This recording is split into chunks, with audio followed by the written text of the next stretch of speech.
Hey everyone, it's Jeff Salzenstein here, and I'm really excited to do this video for you today because we're going to talk about how you can deal better with those dreaded wide balls. Now, a lot of traditional coaches are going to tell you to get really low all of the time, moving across the court, staying low, being low. And they're partially correct. The real key is to be low and wide at the end of the shot, and that's something that I focus on in my teaching. So first I'm going to show you the problem.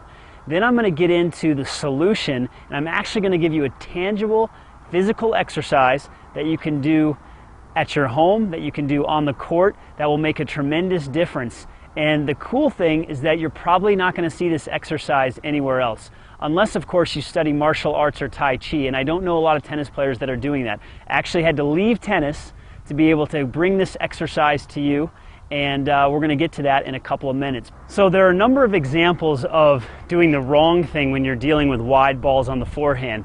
And a lot of problems that I see is people that have too narrow of a base when they finish. I also see situations where someone is moving too low to the ball in the beginning, so it actually slows them down. You can't really stride out to the wide ball. I also see people sticking their butt out too much. They get in that athletic position and they're sticking out, and they actually get on their toes and they're falling forward.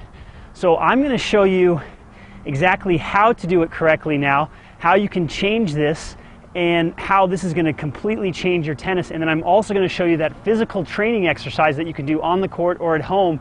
If you do this exercise every day, you're going to notice huge gains in your tennis, especially dealing with those wide balls. So the solution to dealing with those wide balls, and I happen to demonstrate the forehand, but you can do it on an open stance backhand as well. The solution is to get in a wide base at the end of the shot and to feel very grounded and solid through your feet.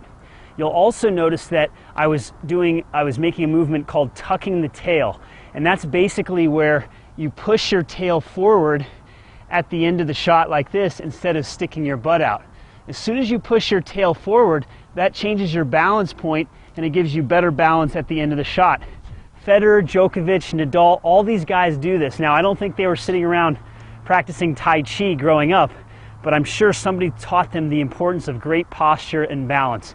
And that's the one thing that you can do to change your forehand and your backhand on those wide balls, and it's going to really help your tennis. Now next, I'm going to show you horse stance. That's the exercise where when you get in that wide base, you're going to do horse stance, which I basically stole from Tai Chi. I worked with some great Tai Chi instructors, really had a strong martial arts background, actually had to leave the sport of tennis and go out of traditional thinking to learn this exercise and to practice it and develop incredible leg strength. So let's get to horse stance right now. All right, everybody, this is the moment you've been waiting for, horse stance right here. And basically I'm holding an imaginary ball, and I'm very upright with my upper body. You can see that my base is wide. My knees are pushed out a little bit. They're not collapsing in. I'm tucking the tail, and we're going to give you a side view here in a second. But basically, you're going to focus on staying in this position as long as you can. Now, the cool thing is that I can actually do this with a racket as well.